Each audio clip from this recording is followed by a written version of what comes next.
Ok. Ouf, finalement.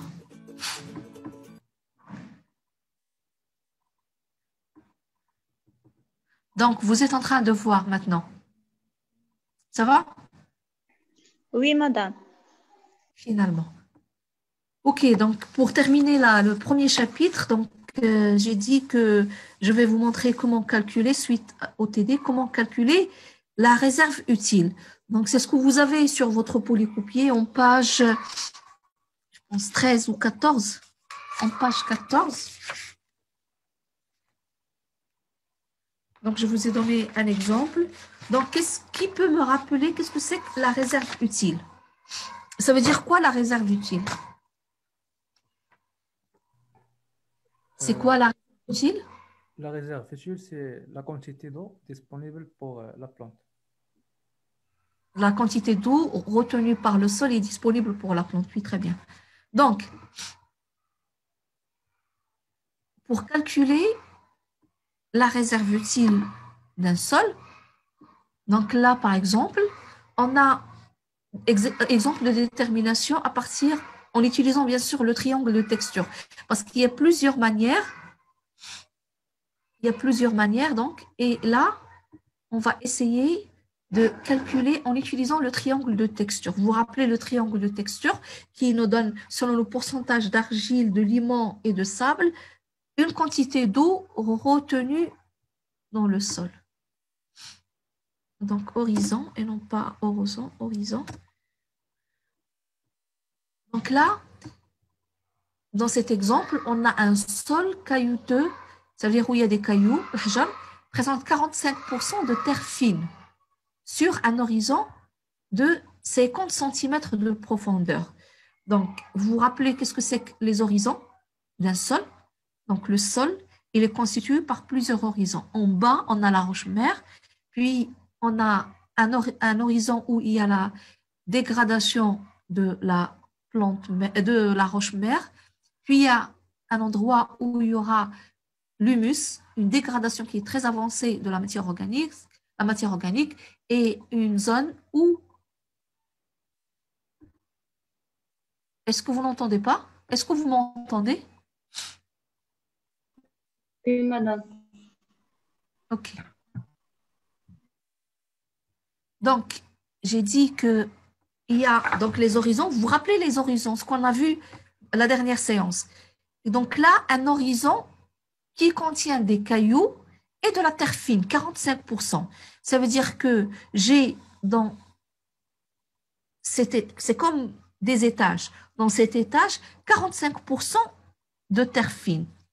Selon le triangle de texture,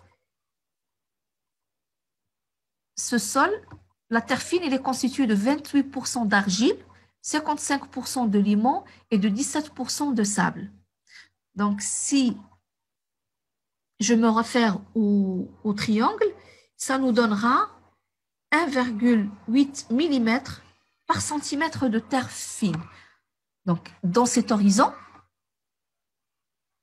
j'ai 1,8 mm par centimètre de terre fine. Or, je n'ai pas 100% de terre fine dans cet horizon. Je n'ai que 45% de terre fine. Et la suite, les 55%, c'est des cailloux. Donc, là, je dois calculer combien j'ai d'eau qui peut être retenue par ce sol lorsque j'ai 45%. Donc, les 1,8 mm d'eau par centimètre de terre fine, ça sous-entend que mon étage, il est à 100% terre fine, alors que mon horizon, il n'est pas à 100% terre fine, il est à 45%. Donc, 1,8, une simple règle de 3, 1,8, c'est 100%. Donc, si je veux savoir X, donc 45% ou 0,45, ça va me donner 0,8 mm. Et là, j'ai dans l'énoncé que mon horizon, il est de 50 cm de profondeur. Ça veut dire la hauteur de mon horizon, il est de 50 cm. Donc, ça, je vais multiplier par 50. et ça va me donner 40 mm. Si je sais que 1 mm, c'est 10 mètres cubes par hectare, donc 40 mm, ça va être 400 mètres cubes d'eau par hectare. Donc, dans mon horizon, si j'ai un champ où l'horizon il est de 45%, de 50 cm pardon, de profondeur contenant 45% de terre fine, la quantité d'eau qui peut être retenue par hectare, elle est de 400 mètres cubes ou de 40 mm par centimètre. D'accord? Est-ce que vous avez compris ce que je suis en train de dire? Yo, vous êtes encore là? Donc, je vais essayer de... Vous êtes là? Oui, madame. Là, j'ai cru que ça y est, vous dormez. Donc là, je vais dessiner mon horizon. L'horizon, c'est ça. Là, j'ai une profondeur de 50 cm. D'accord? Là, je vais dessiner des cailloux. Là, j'ai des cailloux.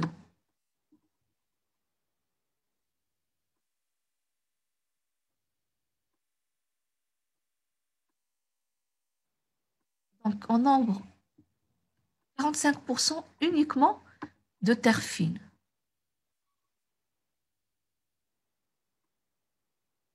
Donc, je vais écrire là que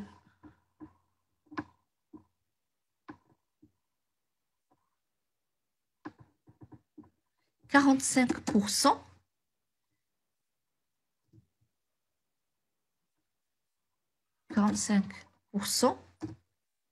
terre fine.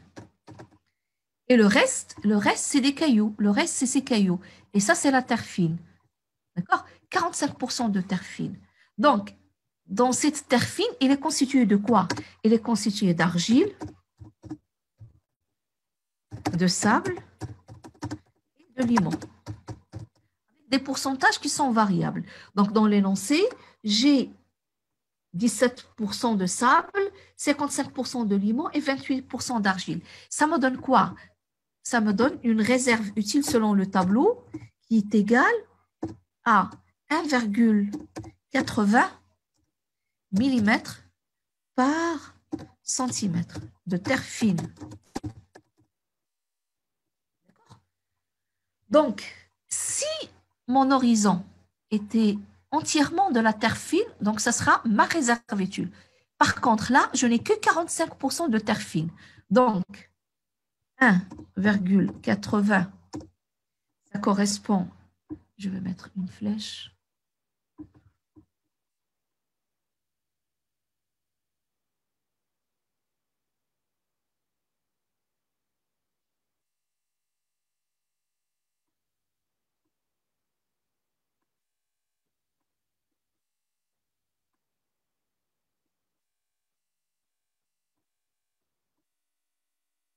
à 100% de terre fine.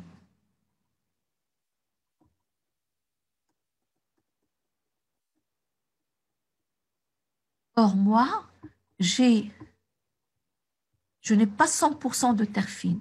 J'ai 45% de terre fine. J'ai 45% de terre fine. Donc, je calcule mon X. Il doit correspondre à ces 45%. Donc, X, c'est une règle de 3.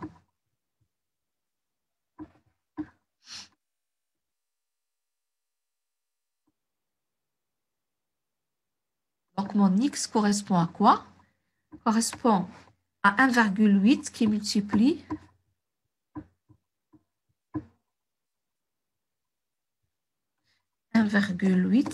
qui multiplie les 100 qui divise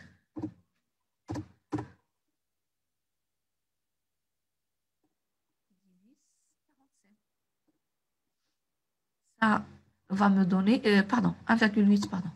Qui multiplie 45, c'est une règle de 3. Divise 100, ça va me donner égal à 0,8 mm.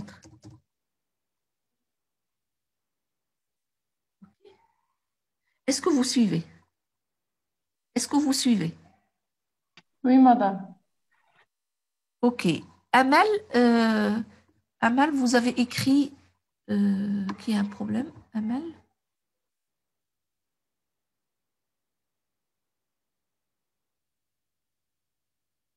Où est le problème, Amal Aharshao? Donc là, c'est ce qui est donné par le triangle. Ça sous-entend que j'ai dans mon horizon que la terre fine, alors que moi, je n'ai pas dans mon horizon que la terre fine. Ce n'est que 45%. Donc 1,8, c'est dans 100% de terre fine, alors que moi, j'ai 45% dans mon horizon. Donc, je calcule pour ces 45%.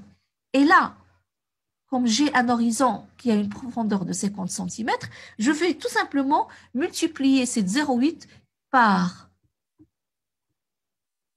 donc 0,8 que je vais multiplier par 50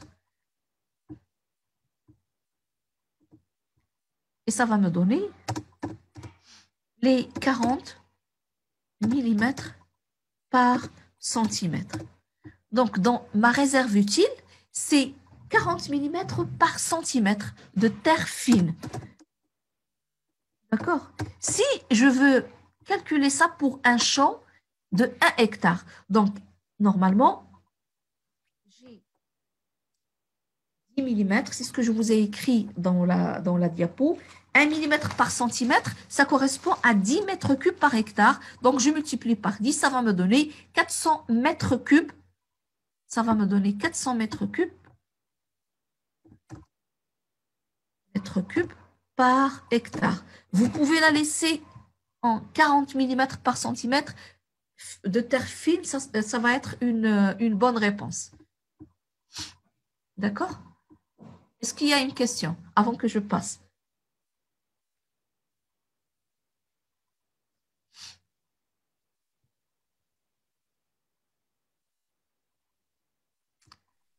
Ok, je reprends donc. Je passe à... J'arrête. Madame, Oui, est-ce que 1,8 et 0,8 sont des données ou quoi? non, c'est ce qu'on a calculé. Ce ne sont pas des données. C'est ce que j'ai calculé. Puisque dans l'énoncé, les données que j'ai dans l'énoncé, c'est que j'ai un horizon de 50 cm. Et je vous ai donné également que dans cet horizon, j'ai 45% uniquement de terre fine. Et je vous ai donné le pourcentage en sable, en limon et en argile dans cette terre fine. Ça, c'est les données. Et je vous ai demandé de calculer la réserve utile. Donc, calculer la réserve utile, c'est-à-dire calculer la quantité d'eau qui va être retenue par ce sol. Donc là, j'ai utilisé la texture, le triangle de texture, et ça m'a donné les 1,8 par centimètre de terre fine. Mais là, je dois convertir ces 1,8 pour calculer ce que j'ai réellement dans mon champ, parce que le champ, il n'est pas à 100% terre fine. Il est à 45% terre fine. Donc, c'est des calculs. C'est ce que j'ai calculé. Les 0,8, c'est ce que j'ai calculé. Ce n'est pas ce n'est pas une donnée. Est-ce que c'est Kenza ou c'est Kenza qui a posé la question, c'est ça? C'est Kabouri Asma. Oui, madame. Est-ce que vous comprenez ce que je suis en train de dire? C'est que Oui. les données, c'est ce qu'il y a. C'est la profondeur de l'horizon, combien de pourcentage j'ai de terre fine dans l'horizon, et les pourcentages en sable, et en limon et en argile. Ça, c'est des données. Mais pour calculer la réserve utile, j'ai la texture, donc je calcule selon la texture et je fais sortir les 1,8. Donc, je vais chercher pour vous le triangle. Donc, je partage le cours. Madame, Oui. s'il vous plaît, pour les cailloux et les captons pas d'eau toujours. Pardon, je n'ai pas entendu.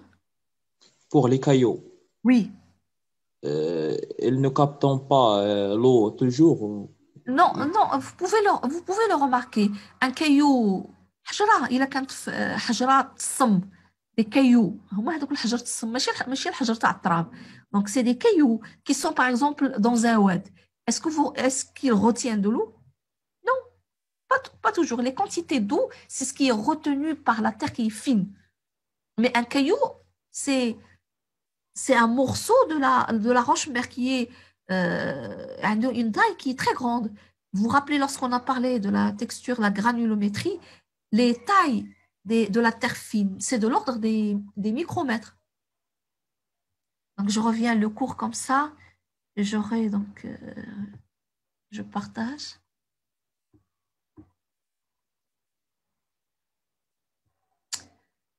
J'ai toujours ce problème lorsque je partage 2 fois, lorsque je veux revenir à mon premier partage, j'arrive pas. Pourquoi? Ok. Partager. C'est bon? Maintenant, vous êtes en train de voir. C'est ça, en fait. Donc, j'ai là les diamètres. Le sable, il est entre 50 micromètres et 2000 micromètres. Le limon, c'est encore plus fin. 2 micromètres, 50 micromètres. L'argile, c'est plus petit, c'est inférieur à 2 micromètres. Ça, c'est ce qu'on appelle la terre fine et ça nous donne une texture du sol. Par contre, les cailloux, ce n'est pas une texture. Lorsque je parlais des horizons, là, je suis là. Donc, les cailloux, c'est ça. Bien sûr, il y aura une quantité d'eau qui sera retenue, mais ce n'est pas ce qui est important pour la plante. C'est la terre fine, c'est ça. C'est ce qui est fin. Donc là, j'ai des horizons où il y a des cailloux et de la terre fine. Donc les cailloux, ils ne vont pas retenir l'eau. Ce qui va retenir l'eau, c'est la terre fine. Est-ce que vous suivez?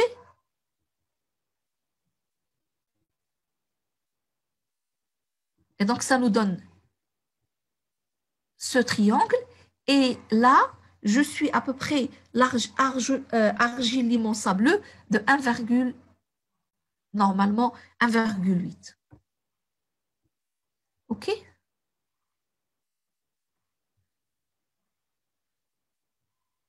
C'est bon. Donc là, je vais arrêter ce partage et je vais partager avec vous une autre partie concernant. Donc, partager. Arrêter.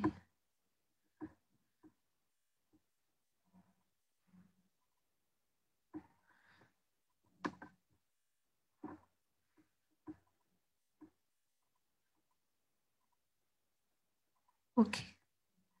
Donc là, je vais vous parler des aquaporines. Je vais vous parler des aquaporines. C'est quoi les aquaporines?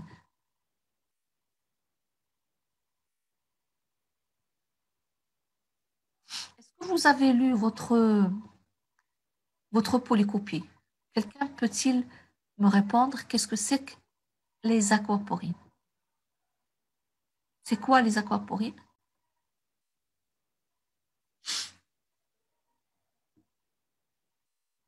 Vous les avez. Donc, dans la page, je pense, 23, vous avez, lorsqu'on parlait de transport de l'eau, ce sont des pores qui permettent à l'eau d'entrer. Donc, les aquaporines sont des petites protéines transmembranaires. Donc, dans la membrane, on a des pores qui font entrer l'eau, des pores qui font entrer les ions, etc. Donc, les aquaporines sont de petites protéines transmembranaires qui forment des pores perméables aux molécules d'eau dans les membranes biologiques tout en empêchant les ions de pénétrer dans la cellule.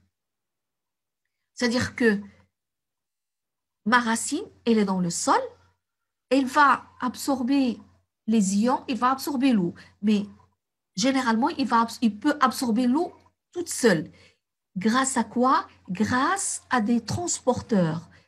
Ces transporteurs, ce sont des pores qui sont des protéines à l'intérieur des membranes et qui vont permettre aux molécules d'eau de pénétrer.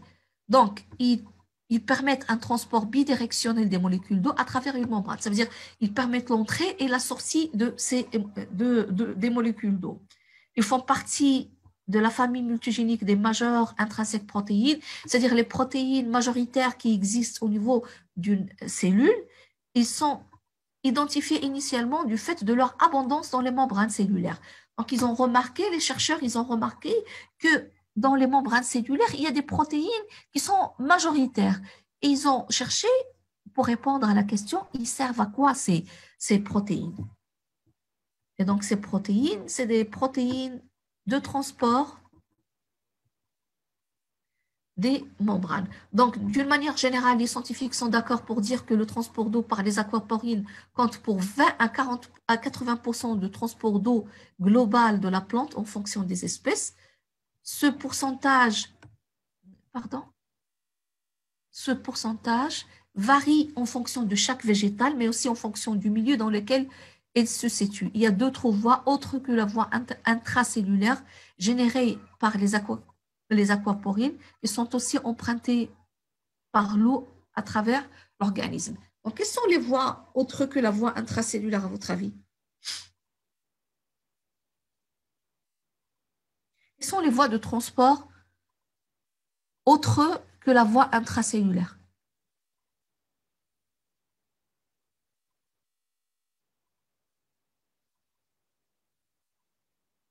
Il y a la voie à l'intérieur de la cellule et il y a la voie à l'extérieur de la cellule. À l'intérieur de la cellule, c'est intracellulaire. Quel est le terme? Il y a... Non, ce n'est pas l'extracellulaire. Apoplastique et symplastique. Le symplast, ça veut dire qu'il y a une communication. C'est ça. Oui, Amel. Symplastique et apoplastique. Donc, il y a le symplasme qui est normalement la communication entre les cytoplasmes via les plasmodesmes. Et l'apoplasme, il n'y a pas de communication entre l'intérieur des cellules. C'est uniquement extracellulaire, c'est uniquement au niveau des parois. Donc, il y a, en plus de la voie intracellulaire, ce que j'ai appelé transmembranaire, il y a la voie symplastique et la voie apoplastique. Donc, le nombre de gènes codant pour les aquaporines semble assez constant chez les végétaux. Transmembranaire. Oui, c'est transmembranaire. Donc, le nombre de gènes codant pour les aquaporines, il semble assez constant chez les végétaux, donc en tout cas pour les espèces dont les génomes ont été étudiés. Donc, chez les angiospermes, par exemple, il y a en moyenne 30 à 35 gènes qui codent pour ces protéines. On considère que le nombre de ces gènes est conservé, peu importe la localisation géographique pour une espèce donnée. C'est-à-dire, si je prends par exemple la menthe, nana, je le cultive au Maroc, je le cultive en Espagne, je le cultive en Amérique, j'aurai le même nombre de gènes qui vont coder pour ces protéines qui sont les aquaporines, qui transportent l'eau. Madame, Oui? est-ce que l'air de l'atmosphère, est-ce que absorbé par les aquaporines chez la plante ou bien? Vous parlez de... On a dit que l'eau, normalement, c'est soit atmosphérique, c'est soit qui existe au niveau du sol. Là, je ne parle même, ce ne sont pas des transporteurs qui existent uniquement au niveau des cellules, des membranes des cellules qui sont au niveau de l'épiderme.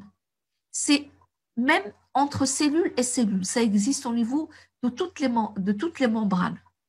Est-ce que vous comprenez ce que je suis en train de dire? Je ne parle pas, parce qu'au niveau des racines, il y a l'épiderme, le rhizoderme. Il y a le rhizoderme, c'est-à-dire la couche externe où il y a la paroi, où il y a constitué d'un tissu qui est le rhizoderme, donc des cellules avec des parois et des membranes. Donc, je ne parle pas, ces aquaporines n'existent pas uniquement au niveau de ces cellules qui sont en contact avec le sol où il y a de l'eau, ou au niveau de l'épiderme où il y a des contacts. C'est des protéines qui existent au niveau de toutes les membranes. Ça veut dire, si j'ai l'eau qui va entrer, par exemple, par voie symplastique au niveau de la racine et il va être transporté au niveau, un transport horizontal, radial, il va être transporté d'une cellule à une autre. Donc, il y a la voie symplastique, la voie apoplastique, mais il y a également des transporteurs qui sont les aquaporines, qui existent au niveau de toutes les cellules. Donc, il semble, ces aquaporines, j'ai dit que ce sont des protéines, c'est des pores, c'est des protéines transmembranaires, c'est ce que vous avez là. Là, c'est la membrane. Là, c'est mon milieu intracellulaire et un milieu extracellulaire, qui peut être l'apoplast, qui peut être une autre cellule. Et donc là, l'eau passe à travers ces pores. Donc, ils s'assemblent par 4 au sein des membranes, formant des tétramères, mais chaque protéine fonctionne comme un canal indépendant. Donc, ça, c'est la structure. Je vous demanderai pas bien sûr de retenir ça, mais ce qui est important, c'est de savoir qu'il y a des protéines transmembranaires, des transporteurs spécifiques à l'eau. C'est aquaporines, c'est des pores qui transportent l'eau.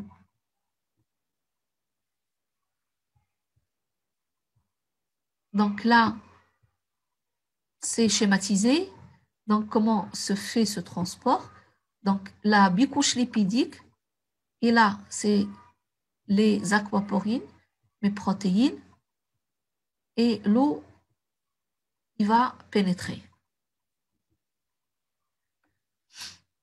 Donc, vous voyez, dans la cellule végétale, pour répondre à la question de tout à l'heure, ça n'existe pas uniquement dans la membrane de la cellule, mais dans toutes les membranes. Là, ce sont des aquaporines au niveau de la vacuole, au niveau de la membrane, au niveau de réticulum endoplasmique, au niveau des vésicules. Donc, si je stocke l'eau au niveau de la vacuole, je vais le faire sortir. Il y a les transporteurs. Donc là, c'est des types de protéines qui ont été codés, les PIP, les types, les NIP. Okay.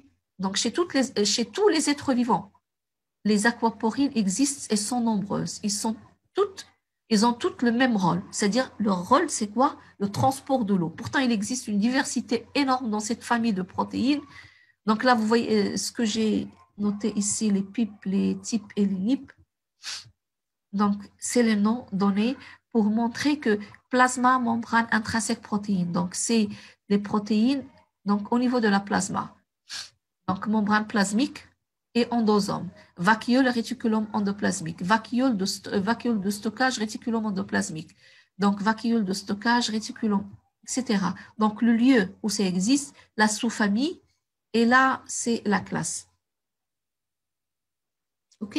Ce qu'il y a à retenir de ça, c'est que l'eau, elle est transportée, bien sûr, ça constitue, j'ai dit que sans eau, il n'y a pas de vie. Les réactions métaboliques qui se déroulent dans les cellules, elles ne peuvent se dérouler s'il n'y a pas de l'eau. Donc, le transport de l'eau, oui, la question de Amal Aharchou, est-ce que les aquaporines permettent uniquement le transport de l'eau? Oui, uniquement le transport de l'eau. C'est des protéines transmembranaires, ça veut dire qu'ils existent au niveau des membranes. Donc, lorsque je dis transmembranaire, c'est dans la membrane, qui est une bicouche lipidique, les membranes plasmiques. Et là, vous voyez ma protéine, qui constitue un pore, un orifice qui va permettre l'entrée de l'eau. Uniquement l'entrée de l'eau. D'accord?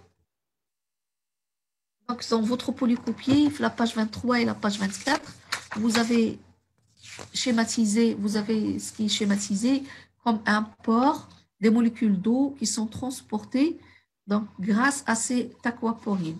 Et là, ça peut transporter, je ne sais pas, est-ce que j'ai sauté une diapo? Je ne vous ai pas parlé de... Elles peuvent transporter, donc là c'est sur votre polycopier, je pense, où j'ai écrit ça. Oui, c'est sur votre polycopier. Et c'est écrit que ça peut transporter jusqu'à, donc là, jusqu'à l'ordre de 10 puissance 9 molécules d'eau par seconde. Est-ce que vous suivez ce que je suis en train de dire? Vous êtes là?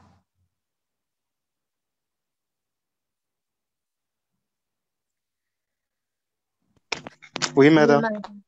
La baisse. Donc, sur la page 23, vous avez que donc, la plupart des transporteurs ou canaux membranaires peuvent manifester une perméabilité résiduelle à l'eau. Les aquaporines ont une efficacité de transport qui est tout à fait remarquable, avec des flux d'eau dans leur peau de l'ordre de 10 puissance 9 molécules par seconde. Donc, c'est comme si j'ouvre un robinet et je mets un tuyau pour faire entrer l'eau. Donc, 10 puissance 9 molécules par seconde. Donc, ils ont été découvertes, ces canaux hydriques, en 1990. Donc, c'est tout récent. C'est bon? Ok, donc je termine avec cette partie des aquaporines, le chapitre 1, et je passe au chapitre 2, la nutrition minérale, pour continuer sur ce qu'on avait vu la dernière fois. Donc, j'ai dit que les plantes absorbent les éléments minéraux qui sont solubles dans l'eau, qui vont pénétrer et être distribués. Toujours la notion de nutrition, c'est prélever, distribuer, utiliser. Donc là, on est en train de parler de l'absorption, comment ces éléments sont prélevés de l'environnement. Donc, ils doivent être solubles dans la fraction aqueuse du sol, la fraction liquide, pour qu'elles puissent être absorbées. Donc, ils doivent être solubles. Solubles, la solubilité des éléments minéraux, elle va dépendre de plusieurs facteurs, la composition du sol, la température, le pH et les interactions avec d'autres ions. Donc, on a vu que plus le pH est acide, plus les éléments minéraux sont solubles dans l'eau, plus on va du côté basique, ça veut dire des pH qui sont supérieurs à 7, plus les ions vont précipiter sous forme de sel. Et donc, j'ai dit que les plantes, ils ont des stratégies pour empêcher la précipitation de ces ions sous forme de sel. Et donc, qu'est-ce qu'ils font? Il y a une modification de la rhizosphère par acidification. C'est-à-dire que la plante, il va sécréter soit des acides phénoliques, soit des H+, qui vont faire quoi? Qui vont baisser le pH au niveau de la rhizosphère. Vous vous rappelez qu'est-ce que c'est que rhizosphère? Rhizo, donc racine, sphère, c'est la surface, donc le champ qui entoure les racines, c'est quelques millimètres. Il y a d'autres espèces qui, pour empêcher des ions de précipiter, ils vont les chélater. Les chélater, ils regardent mais ils précipitent. Exemple, la famille des graminées qui sécrètent des phytosidérophores qui permettent de chélater le fer, le zinc et le cuivre. Donc, les chercheurs qui travaillent dans le domaine ont développé des chélateurs qui sont commerciaux. Ça veut dire qu'ils sont synthétisés. Donc, c'est des fertilisants. Donc, dans les fertilisants chimiques, ils mettent des chélateurs avec les microéléments. Là, c'est des exemples de chélateurs. L'éthylène diamine tétraacétate, le diéthyl triamine pentaacétate, l'éthylène diamine dihydroxyphényl acétique acide. Donc, tous ces chélateurs ont pour fonction de quoi? D'améliorer la disponibilité des éléments minéraux. Donc, ils vont les prendre, les chélater pour empêcher leur précipitation. Elles réduisent la toxicité de certains éléments minéraux. On va y arriver à ces éléments minéraux qui sont toxiques. C'est le cas d'ions complexés par des macromolécules telles que les acides humiques, par exemple.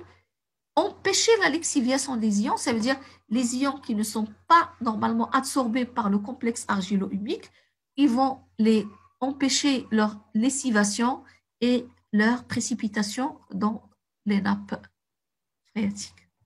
Donc, la température, vous vous rappelez l'exemple que je vous ai donné, C'est-à-dire, si on veut solubiliser, par exemple, un comprimé de paracétamol dans l'eau froide, l'eau qui est tiède et l'eau qui est chaude, donc plus on augmente la température, plus la solubilité, elle augmente. Là, l'oxygène, un sol bien aéré qui est riche en oxygène favorise l'absorption des sels minéraux. Oui, Fairuz. C'est quoi les chélateurs? C'est ce que j'ai expliqué. C'est des molécules. Là, ce sont des molécules qui sont connues, des phytosidérophores. C'est des molécules qui vont capter les ions. Chélater, c'est prendre. Donc, c'est pourquoi on les appelle chélateurs. كيشدوهم. بحال إلا خديتي شي حاجة بقيتي شدها, comme ça, il ne va pas précipiter. غنشد l'ion, je vais les mettre dans mes mains, je les chélate, ils ne vont pas précipiter. Donc, c'est ça, chélateur. Donc là, ça, c'est des exemples de chélateurs chimiques. Et là, je vous ai donné la fonction. Est-ce que, Fayrouz, est-ce que tu suis ce que je suis en train de dire? Ok, معايا متبعني ولا ما كتسمعينيش؟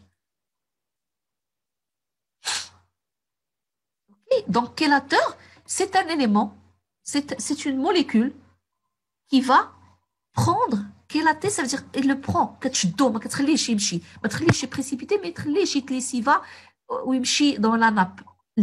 Parce que tout ce qui est chargé positivement, là, vous vous rappelez? Donc, le complexe argilo-huminique, il est chargé négativement. Donc, qu'est-ce qu'il va faire? Il va absorber tout ce qui est chargé positivement. Là, il y a des charges négatives et tout ce qui est chargé positivement, le complexe argilo-humique. Mais tout ce qui est chargé négativement, donc,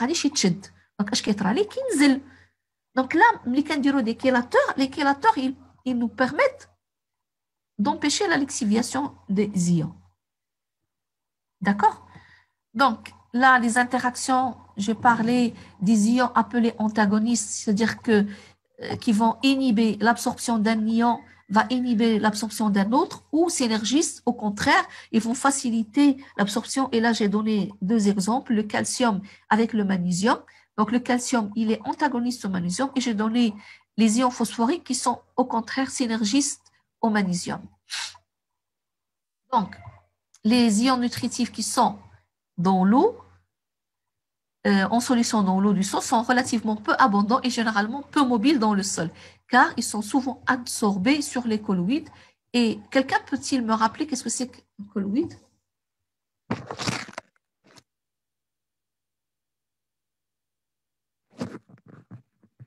Qu'est-ce que c'est qu'un colloïde?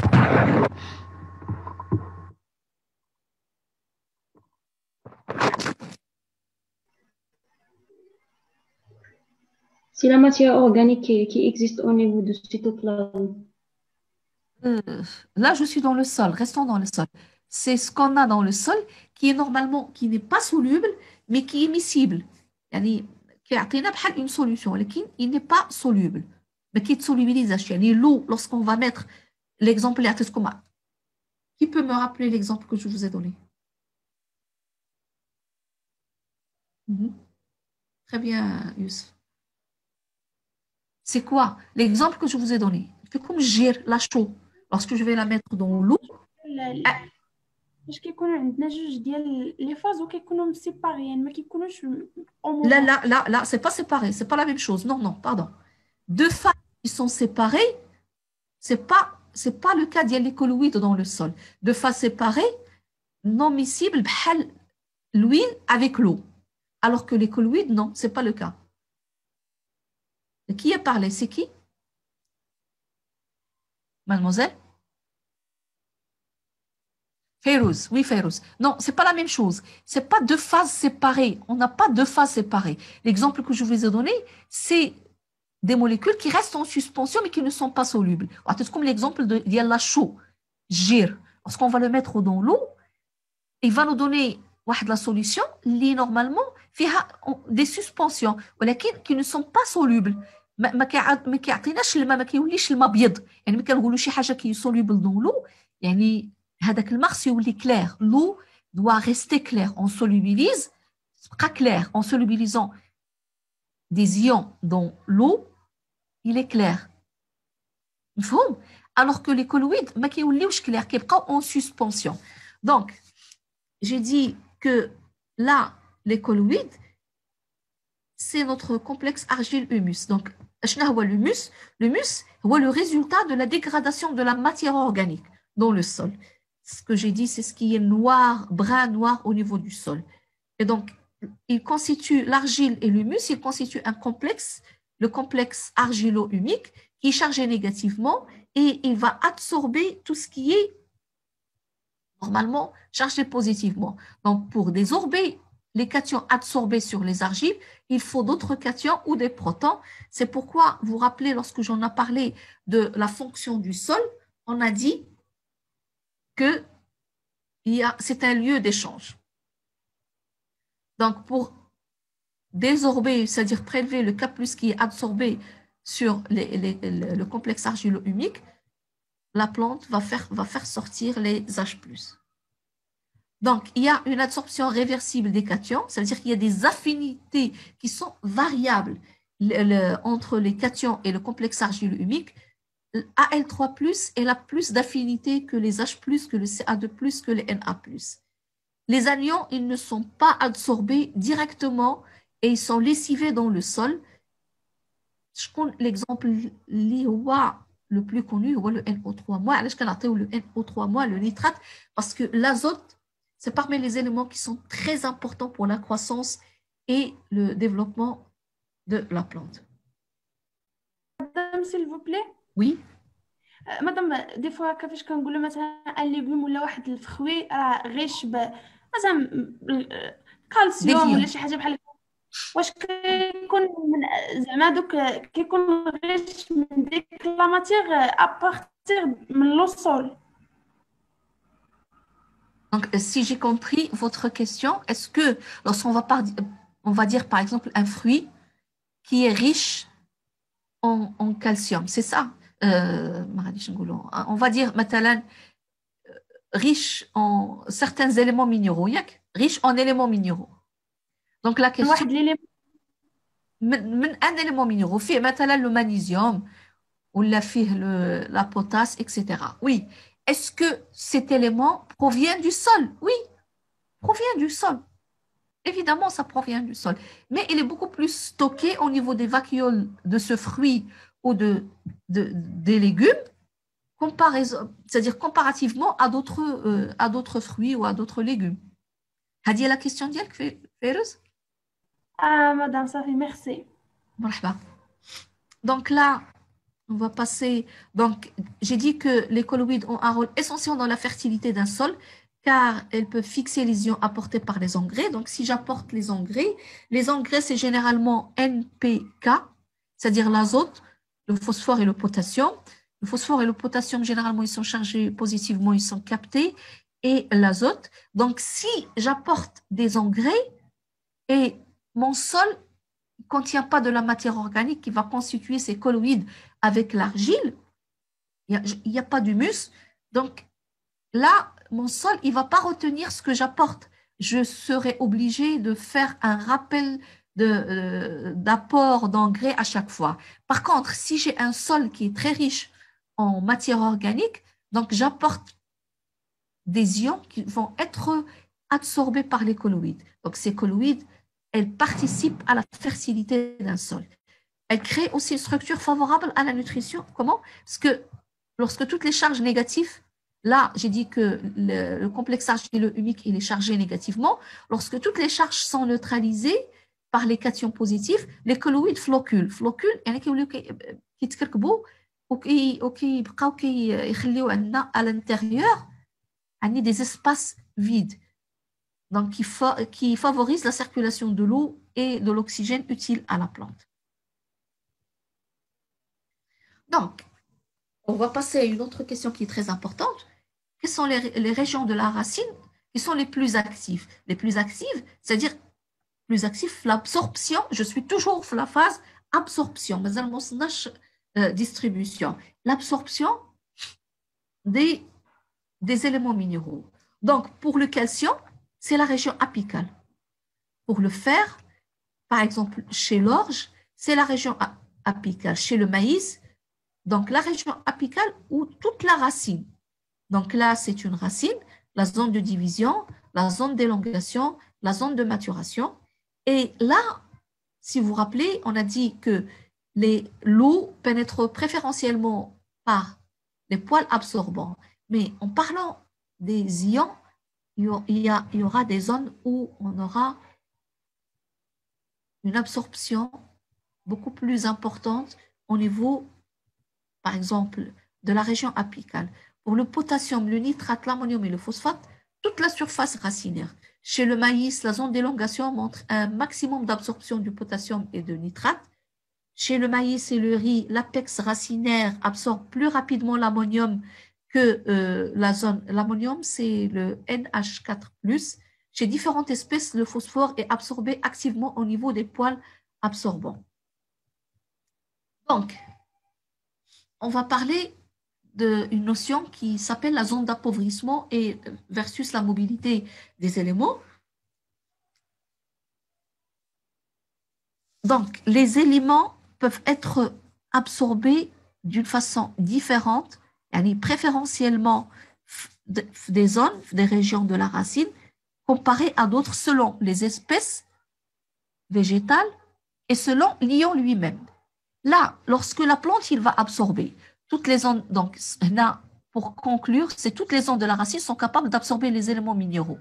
Mais il y aura des différences selon l'espèce et selon l'ion. Donc, l'absorption racinaire grâce à génère une zone de sol appauvrie. Donc, lorsque là, j'ai mes racines qui vont absorber, j'aurai une zone qui est appauvrie en nutriments. Et là, il faut que la racine croît, la croissance continue. Pourquoi? Pour aller chercher les nutriments dans une autre zone. Donc, la croissance continue du système racinaire est nécessaire pour une nutrition minérale optimale. Donc, parce que là, j'ai une zone d'appauvrissement, les racines doivent soit continuer à croître, soit ils vont entrer en symbiose, par exemple là, avec des champignons endomycorhiziens pour exploiter le maximum de sol. Donc, pour augmenter leur capacité d'explorer le sol, la plupart des plantes ont développé des associations symbiotiques entre les racines et les champignons. Donc, les mycorhizes, c'est pourquoi lorsque je parlais l'autre fois des mycorhizes, j'ai dit que les mycorhizes, ça permet d'améliorer et la nutrition hydrique et la nutrition minérale. Là, je donne quelques exemples pour les ions les plus importants, donc les NPK, dans quelques millimètres. Ça veut dire il se situe, la zone d'appauvrissement, et se situe quelques millimètres, quelques centimètres le nitrate. Donc, si c'est quelques millimètres, donc la racine doit chercher ailleurs. Si par exemple là j'ai 2 mm ou 3 mm, il n'y a plus dans ces 2 mm ou 3 mm du potassium, la racine, soit il est mycorhizé, il va chercher par les mycéliums de champignons le potassium, soit on doit assister à une croissance qui est beaucoup plus importante de système racinaire pour aller chercher cet ion. Donc là, je vous donne, qu'est-ce que c'est qu'une niche fongique? C'est un long filament capable d'explorer de grands volumes de sol. Là, c'est des ectomycorhizes et là, c'est des endomycorhizes. Les ectomycorhizes, ils ne pénètrent pas à l'intérieur de la racine. Les endos, ils pénètrent à l'intérieur. Et là, les arbuscules, c'est le lieu d'échange entre le champignon et la plante. Donc, les endomycorhizes sont les plus répandus. 80% des espèces végétales qui existent sur Terre sont endomycorhizées. Il y a 80%, c'est une mycorhisation, c'est une association qui est naturelle dans les sols.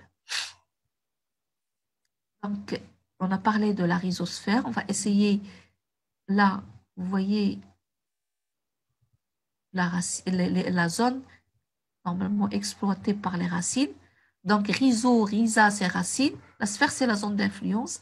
C'est la région autour des racines. Donc, la rhizosphère, c'est la région autour des racines, qui est influencée par les exudats racinaires. On va parler de qu'est-ce que c'est qu'exudat racinaire. Qu'est-ce que c'est qu'à votre avis, exudat racinaire.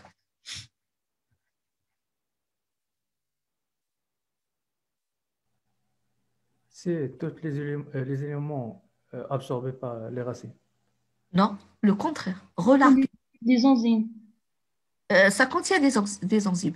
Exudat, c'est ce qui est relargué par la racine dans la rhizosphère. Donc, il est de l'ordre de 1 à 2 mm autour des racines. Donc là, vous voyez la rhizosphère. Donc là, c'est une étude qui a suivi la teneur en bactéries, en actinomycètes et en champignons, donc selon les jours, après germination de graines. Donc, ils ont mis des graines en germination, ils ont commencé à germer, donc la radicule sort, il est en contact avec le sol. Ils ont donc vu au niveau de la rhizosphère et au niveau de la non-rhizosphère, ça veut dire 1 à 2 mm et plus, donc ils comptaient le nombre de bactéries. Là, c'est fois 10 puissance 7, c'est 15 10 puissance 7 de bactéries. Premier jour, 5e jour, 20 jours, 677,8 10 puissance 7 bactéries dans la zone de dans la rhizosphère. Pour les actinomycètes, pareil. Pour les champignons, pareil. Donc, c'est une zone à forte activité microbienne. Donc, je pense que vous avez vu ça avec le professeur Sakili, parce qu'il vous a parlé de la microbiologie du sol. Donc, il vous a parlé des bactéries, des champignons qui existent au niveau du sol. Et ces champignons et ces bactéries, cette microflore qui existe au niveau de la rhizosphère, du sol, il est favorisé par les exudats racinaires. Pourquoi? Parce que au niveau des exudats racinaires, il y a des nutriments pour la croissance et le développement de ces micro-organismes. Donc, c'est des composés organiques à faible poids moléculaire qui sont très énergétiques. Et il y a également les mucilages. Les mucilages sécrétés par les cellules épidermiques racinaires et les poils absorbants.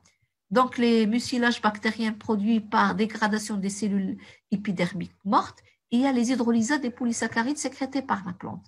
Donc, au fait, que ce soit les mucilages ou les exudats racinaires, tout ça, ça favorise cette activité microbienne qui est très importante. Donc là, un exemple, je vais essayer d'agrandir un petit peu plus. Donc, des composés organiques, des enzymes identifiés au niveau de la zone de la rhizosphère.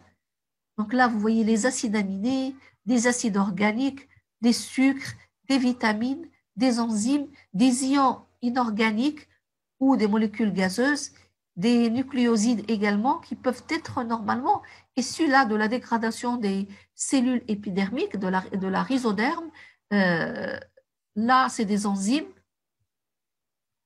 Là, vous voyez des vitamines qui peuvent être donc sécrétées, exudées, qui sortent de la racine. Et tout ce qui sort de la racine donc, va permettre le développement des champignons et des bactéries.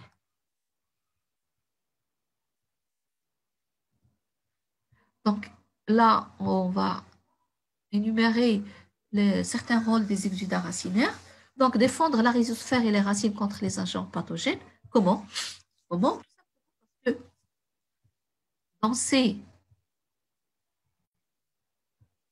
dans ces exudats racinaires, on va trouver des molécules, des acides, on peut trouver des enzymes qui dégradent. Chez certaines espèces, par exemple, si au niveau de la racine, on ne va pas trouver d'autres espèces végétales qui vont se développer. Donc, ils vont empêcher la germination et la croissance des plantes concurrentes.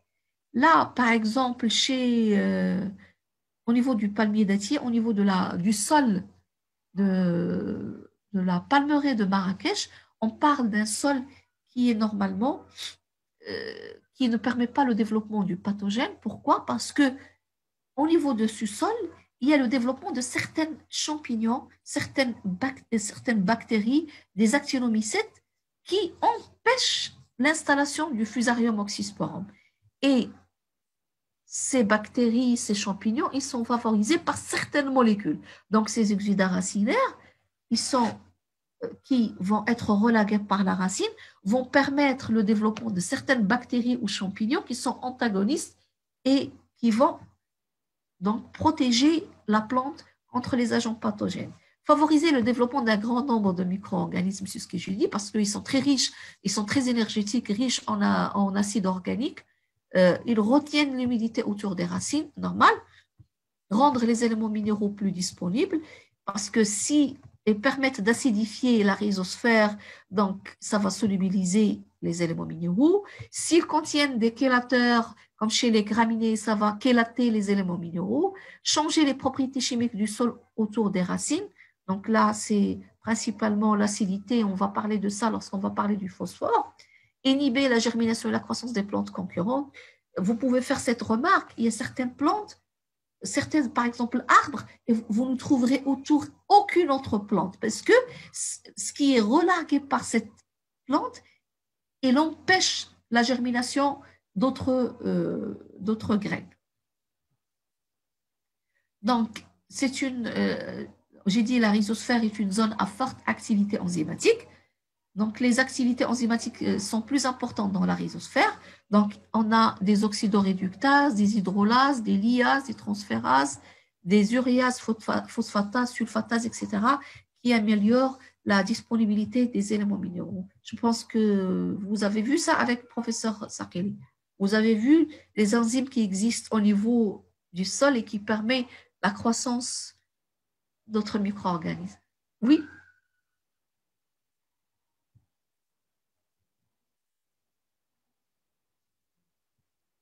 OK. Donc, on va passer à parler principalement de ces éléments minéraux. Quels sont les éléments minéraux? Comment on peut déterminer la composition au niveau du végétal et au niveau du sol? Donc, la détermination de la composition minérale des végétaux se détermine via l'étude du résidu sec après incinération. C'est-à-dire qu'on va brûler. Incinération, ça veut dire on brûle la matière végétale. Et c'est la méthode la plus ancienne. Il consiste à brûler la matière végétale à 400 degrés dans un four. L'analyse des cendres, donc les cendres qu'on va obtenir, ce sont des minéraux, va donner une idée sur les éléments minéraux. Cette méthode, elle est très rapide, mais bien sûr, il y a des pertes de composés volatiles, tout ce qui est volatile. Donc, il y a la méthode de minéralisation par voie humide. Cette méthode est plus utilisée et s'effectue à une température qui est plus modérée, 110 degrés, en présence d'acide concentré, acide sulfurique, acide nitrique. Après minéralisation, on utilise différentes méthodes de dosage, des constituants donc colorimétriques, spectrophotométriques, radioisotopiques. Ça dépendra de nos moyens et de ce qu'on a au laboratoire. Donc, on va classer ces éléments minéraux selon certains critères. Donc, leur essentialité, leur mobilité, etc. Donc, c'est un élément essentiel. Ça, c'est des définitions à retenir. Lorsque je vais dire qu'est-ce que c'est qu'un élément essentiel, vous devez être capable de répondre en donnant ces trois phrases. Ces mots-clés qui sont en rouge. La plante sera incapable de compléter son cycle en son absence. Ça veut dire que si il y a un manque en cet élément, la plante ne peut pas continuer son cycle. Le cycle de la plante, et la croissance ou le développement, il a le stade végétatif ou le stade reproductif, ما غاديش دوز quand ça تكون تعطينا des fruits, ما غاتقدرش تعطينا des fruits. Donc, il est incapable de compléter son cycle. Et aucun autre élément ne peut se substituer à cet élément. Ça veut dire, par exemple, j'ai un manque en potassium. Est-ce que je peux mettre un autre élément minéraux à la place de ce potassium? Non. Et toutes les plantes en ont besoin. Ça veut dire les éléments essentiels, ils sont essentiels pour toutes les plantes. Toutes les plantes ont besoin de cet élément. Donc, ce sont les éléments essentiels. Donc, un élément est dit essentiel lorsque la plante ne peut pas compléter, il est incapable de compléter son cycle en son absence et aucun élément ne peut le remplacer et toutes les plantes en ont besoin. Donc là, ce sont les éléments essentiels. 1, 2, 3, 4, 5, 6, 7, 8, 9, 10, 11, 12, 13, 14, plus bien sûr l'hydrogène, le CO2 et l'oxygène. Donc, ça fera 17 éléments essentiels, 14 éléments minéraux. Et là, il y a des dates de détermination de l'essentialité de ces éléments. C'est-à-dire, l'azote, en 1804, il y a des chercheurs, là c'est le nom de chercheur qui a déterminé l'essentialité de cet élément, en 1804. Donc, vous voyez, depuis 1804 jusqu'en 1987, où des chercheurs ont essayé de déterminer l'essentialité de certains éléments. Donc, en allant de l'azote au nickel, en passant par le chlorine, le molybdène, le zinc, le bore, le cuivre, le manganèse, le fer, le sulfate, le magnésium, le calcium, le potassium et le phosphore. Donc, 14 éléments essentiels. Donc, plus les 3 éléments obtenus par l'eau, l'oxygène et le CO2. Ça veut dire le carbone, l'hydrogène et l'oxygène. Ce sont les 17 éléments essentiels pour toutes les plantes. Donc là, on va voir une autre classification. Donc, 17 éléments nutritifs essentiels, tels que donc, les 3 obtenus par l'oxygène, l'eau et le carbone, le CO2. Là, il y a dans ces 14, on a des macro-éléments et des micro-éléments. Donc, dans macro, quelque chose il y a une teneur qui est plus importante. Micro, ça veut dire la teneur, elle est très faible. Donc, j'ai souligné l'azote, le phosphore et le soufre. Et là, je souligne le fer. Donc, là, c'est la concentration en ces éléments en poids sec de la matière sèche de la plante. Comment, donc, ils ont pu déterminer l'essentialité de ces éléments? Donc, c'est principalement en utilisant des cultures hors sol, c'est ce qu'on appelle hydroponie. Ça veut dire qu'on ne va pas utiliser un sol, mais on va utiliser des plantes dans des récipients contenant des solutions nutritives. Et qu'est-ce qu'ils font? Donc, ces solutions nutritives, on va mettre une solution nutritive, par exemple, qui ne contient pas de l'azote. On va voir, est-ce que la plante va se développer? S'il ne se développe pas, donc c'est un élément essentiel. Ainsi de suite. Donc, c'est comme ça qu'ils ont pu déterminer, donc, étudier la nutrition minérale et déterminer l'essentialité, déterminer les besoins en éléments minéraux, c'est-à-dire est-ce que cette plante a besoin, par exemple, de 5 grammes par kilo de matière sèche d'azote, etc. Donc, qu'est-ce qu'ils font? Là, c'est des exemples de systèmes de culture pour étudier la nutrition minérale.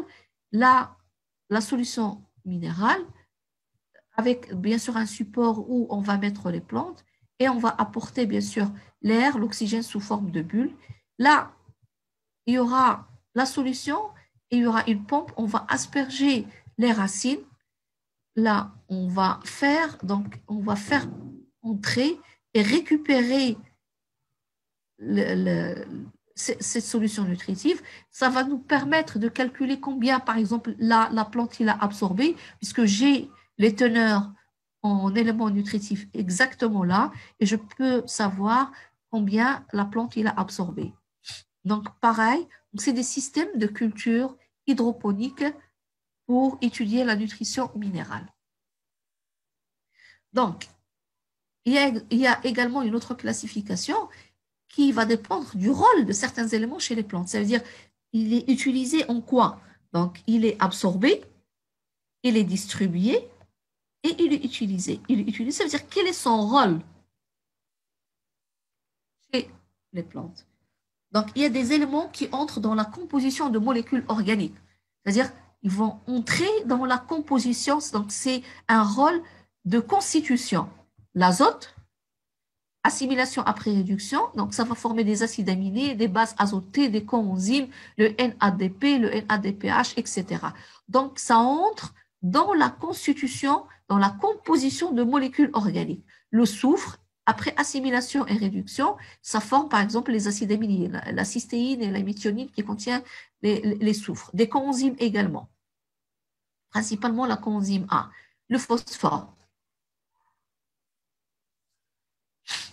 Il y a une question de votre collègue, Mohamed Akadar, qui me pose la question, quelle est la culture la plus chère, dans le sol ou bien dans l'eau? Ça dépendra. On ne va pas pouvoir faire des cultures, bien sûr, dans le sol, ça existe dans la nature. Donc, si j'ai un sol qui est naturellement riche, je ne vais rien apporter. je vais mettre mes cultures, mes graines par exemple, mes boutures, et ça va pousser. Ça dépendra des situations. Si j'ai un sol qui est très pauvre, que je dois amender, je dois apporter la matière organique et je dois apporter la matière minérale, ça reviendra à faire une culture, bien sûr, hors sol. Donc, mais à mon sens, c'est pas très, c'est-à-dire c'est pas très connu de faire ces cultures. On peut pas faire des cultures, bien sûr, il y a des cultures hors sol, par exemple des champignons, il y a des cultures pour produire certaines espèces si on a, c'est-à-dire un objectif fixe. On va produire une espèce qui va synthétiser une molécule bien particulière et je vais récupérer cette molécule chimique. Donc, je peux faire une culture hors sol. Mais généralement, les cultures, donc, dans la nourriture qu'on utilise dans le monde entier, c'est cultivé dans le sol. D'accord? Donc, je reviens au rôle des éléments chez les plantes. Donc, j'ai dit prélever, puiser, prélever, donc absorber l'élément minéral, le distribuer et puis l'utiliser. Utiliser, ça veut dire quel est le rôle de ces éléments minéraux au niveau de la plante. Donc, on a commencé par le premier rôle qui est constitutionnel, ça veut dire que les éléments entrent dans la composition de molécules organiques telles que l'azote, le soufre ou le phosphore.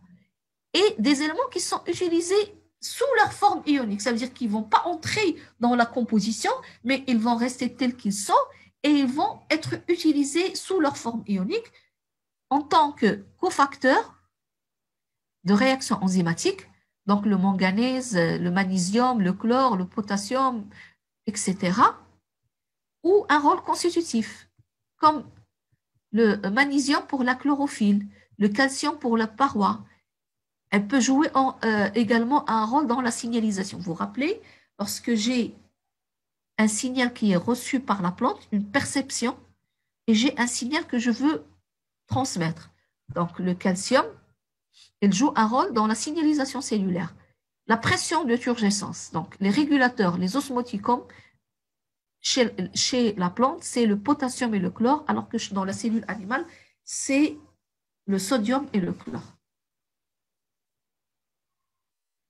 Donc, il y a différentes classifications selon la propriété prise en considération, selon le critère qui est pris en considération. Macro, micro, essentiel, bénéfique, mobile et mobile. Donc, on va essayer de voir. Donc, j'ai dit que dans les 14 éléments essentiels, on a 6 qui sont macro et bien sûr, là, 8 qui sont micro. Donc, on parlera d'un macro-élément lorsque sa teneur, il dépasse 1 mg par gramme de matière sèche. Et tout ce qui est bien sûr inférieur strictement à 1 mg par gramme, il est classé parmi les micro-éléments. On a les éléments essentiels, les 14, et on a les éléments bénéfiques.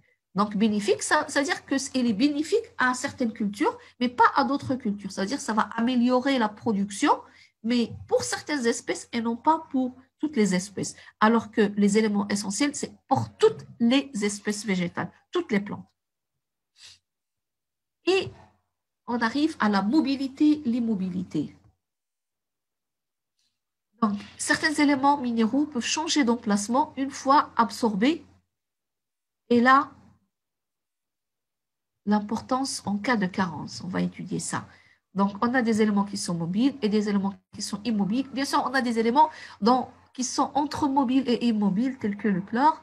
Donc, l'azote, le potassium, le magnésium, le phosphore, le sodium, c'est-à-dire que c'est des éléments qui peuvent être transportés d'un organe à un autre. Il y a d'autres éléments qui sont immobiles.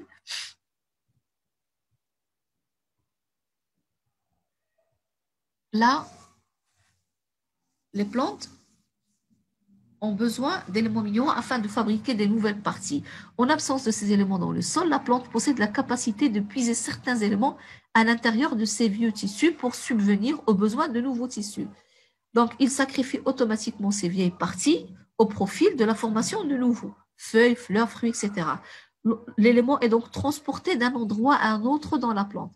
Donc, on parlera d'un élément mobile lorsqu'il est transporté d'un endroit à un autre dans la plante. Donc, par exemple, la zone 1, zone 2, zone 3, et vous avez certains éléments minéraux. Là, l'azote, par exemple, je vais prendre l'azote. Donc, on va le trouver dans la zone 3.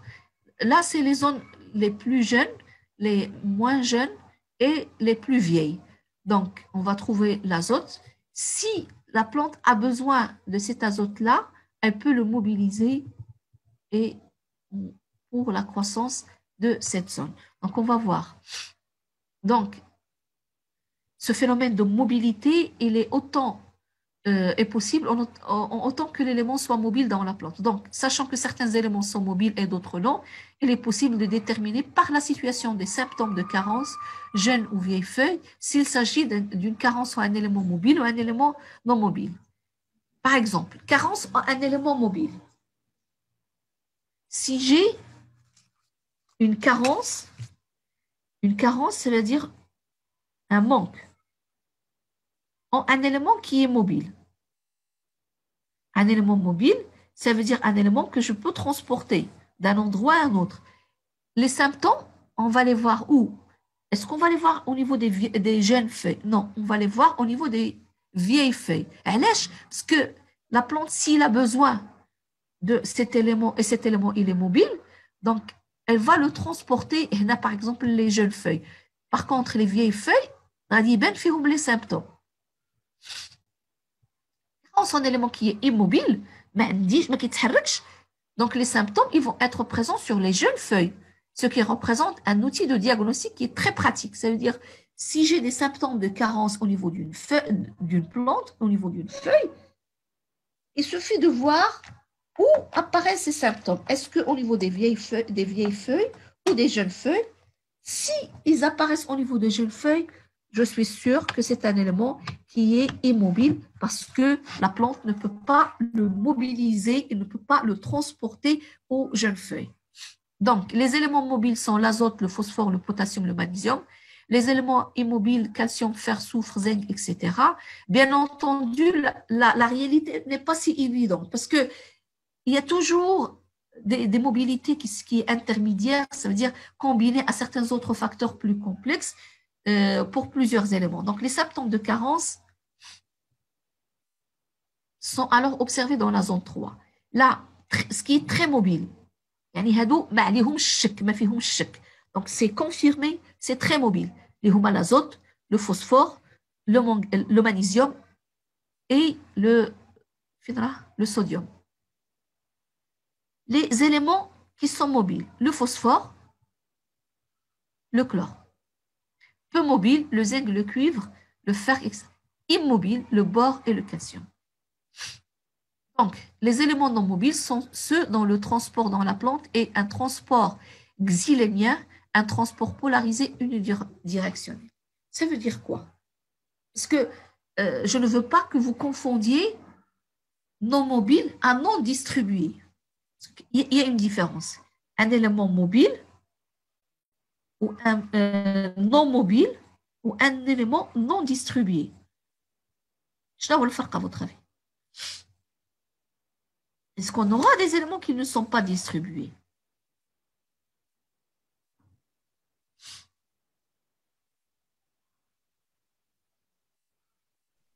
Répétez la question, madame, s'il vous plaît. Est-ce que un élément non mobile veut dire c'est un élément qui n'est pas distribué, non distribué dans la plante? Non. Oui, Omar. Non. Nutrition, la définition, je transporte, je distribue, j'utilise. D'accord? Lorsque je parle de cette notion de mobilité et immobilité, ce n'est pas que la plante, il va absorber, il ne va pas distribuer. Par exemple, le calcium. Le calcium, c'est un élément qui est normalement utilisé dans le transport, dans la transduction d'un signal. Mais là, on va le voir, il est immobile. Ça veut dire quoi qu'il est immobile? Ça veut dire que l'élément, il ne peut pas passer d'une cellule à une autre cellule par des transporteurs membranaires au niveau des membranes. C'est un transport xylémien. Ça veut dire qu'il est transporté par la sève brute. Au niveau de la sève brute, ce transport, il est polarisé. Ça veut dire de la racine vers les autres organes et dans une seule direction, puisque la sève élaborée, elle monte, elle ne va pas descendre. Elle ne fait que monter. Donc, les éléments qui sont non mobiles sont ceux dont le transport dans la plante, il est un transport xylémien. Elle se fait uniquement lorsqu'il est solubilisé dans l'eau au niveau de la sève brute et il est transporté grâce au xylème. Transport polarisé, ça veut dire de la racine vers les autres organes et ça suit une seule direction, on n'a pas deux directions. Est-ce que c'est compris ce que je suis en train de dire? Est-ce que vous suivez ce que je suis en train de dire? Je suis enrhumée, donc à chaque fois, j'arrive plus à respirer. OK. Donc, la carence en un élément non mobile touche principalement les organes jeunes. Donc, un élément non ou peu mobile. Les éléments pas totalement immobiles présentent une certaine mobilité. Donc, ce qui est là en astérix ne peut pas être récupéré dans les organes âgés et transporté vers les autres organes jeunes. C'est-à-dire, je ne vais pas pouvoir récupérer d'ici l'élément et le transporter là. Donc, le manque s'exprime donc directement sur les organes jeunes. Parce que ce qui va alimenter les organes jeunes en cet élément non mobile, c'est la sève brute. Donc, s'il n'y a plus cet élément au niveau du sol, je n'ai plus cet élément au niveau du sol, donc il va être, donc sa teneur, il est très faible ou absente au niveau de la sève brute, il ne va pas arriver au niveau des jeunes feuilles, et donc la carence va s'exprimer ici. Par contre, si j'ai un élément qui est mobile, même si dans la sève brute, je n'ai pas cet élément, je peux le mobiliser, les feuilles âgées, et donc là, on va observer les symptômes au niveau des feuilles âgées. Donc, la carence en un élément non mobile ou peu mobile touche principalement les organes jeunes. Donc, le manque s'exprime directement sur les organes jeunes, dont la croissance va s'arrêter, les symptômes apparaissent sur les organes jeunes. Les teneurs en éléments peu mobiles les plus basses sont observées dans les jeunes feuilles, au niveau des feuilles, bien sûr. Les éléments mobiles sont ceux dont le transport dans la plante est un transport xylémien et phloémien. Ça veut dire qu'elle peut être transportée par le xylème, bien sûr, il est absorbé au niveau de la racine et transporté. Mais également, s'il y a un besoin, la plante peut le transporter dans le phloème, solubilisé dans la sève élaborée. C'est un transport bidirectionnel, bien sûr. Elle peut monter, il peut descendre. Donc, la carence en éléments mobiles provoque des symptômes sur des feuilles plus âgées. Une fraction de l'élément investi dans les feuilles âgées encore actives et dans les parties âgées tronc-racine peut être mobilisée et déplacée dans le xylème ou le phloème vers des jeunes feuilles pour continuer la croissance du végétal. Les symptômes apparaissent sur les feuilles qui se vident de l'élément. Ce sont des feuilles âgées, plutôt vers la base de la plante. Les teneurs en éléments mobiles les plus basses sont observées dans les feuilles les plus âgées.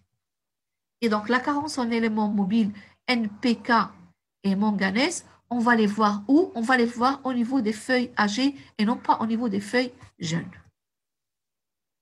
Là, c'est un cas exceptionnel parce qu'on a dit que dans la nature, rien n'est noir, blanc, mais il y a toujours des exceptions. Le bord, par exemple, il est non mobile chez le noyer et il est mobile chez le pommier. C'est un travail qui a été fait par Brown et Shell, puis publié en 1997. Et là, vous voyez la distribution du bord au niveau des feuilles et des fruits chez 3 espèces.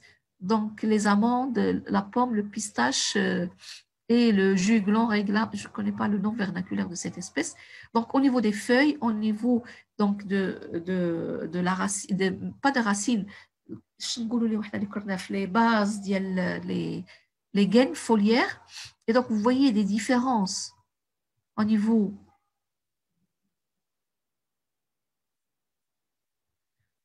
je répondrai, Kamel, à votre question. Donc, là, vous voyez les différences en teneur entre les espèces. Votre collègue Kamel pose la question concernant les éléments non mobiles, comment passe-t-il du sol vers le xylème? C'est ce que j'ai expliqué tout à l'heure, que cette notion de mobilité et immobilité, ça ne concerne pas sol-plante, ça concerne d'abord le déplacement de cet élément une fois absorbé dans la plante, au niveau de la plante, et non pas le passage sol-plante. C'est le déplacement de l'élément minéral au niveau de la plante. Ce qui est peu mobile, ça ne veut pas dire qu'il ne se déplace pas. Ce qui n'est pas non mobile ou peu mobile, elle va être transportée dans le xylème avec la sève brute. Alors que ce qui est mobile, elle peut être transportée dans le xylème ou dans le phloème et dans les deux sens. D'accord? Donc, une conclusion de cette notion de mobilité-immobilité, l'élément non mobile est transporté dans la plante par la sève brute en fonction du flux de transpiration le jour et de la poussée racinaire la nuit. Là, c'est normal, puisque ce qui va faire monter le xylème, transporter le xylème, c'est deux phénomènes importants. 3, transpiration, poussée racinaire ou capillarité. Et l'élément minéraux, il est dans la sève brute. Donc, c'est un transport xylémien, l'élément non mobile. Les éléments non mobiles ne peuvent pas être redistribués et leur manque ou des défauts dans l'alimentation hydrique provoquent des problèmes nutritionnels. Donc, arrêt de croissance, nécrose et mort. La redistribution des éléments mobiles par le transport phloémien régule les concentrations de ces éléments dans les différents organes. Il y a une question de Anas. Est-ce que les éléments minéraux de tableau, il faut obligatoirement les garder en mémoire? Oui, oui. En gros, c'est-à-dire, si je vous dis azote, vous devez être capable de savoir est-ce que c'est un élément essentiel ou n'est pas un élément essentiel. Mais pas pour la mobilité. Ce que je veux que vous reteniez d'abord les 14 éléments minéraux, ce qui est essentiel. Les 14 éléments minéraux, il faut retenir, bien sûr, s'ils sont essentiels ou pas. Mohamed, vous avez levé votre main pour poser des questions? Oui.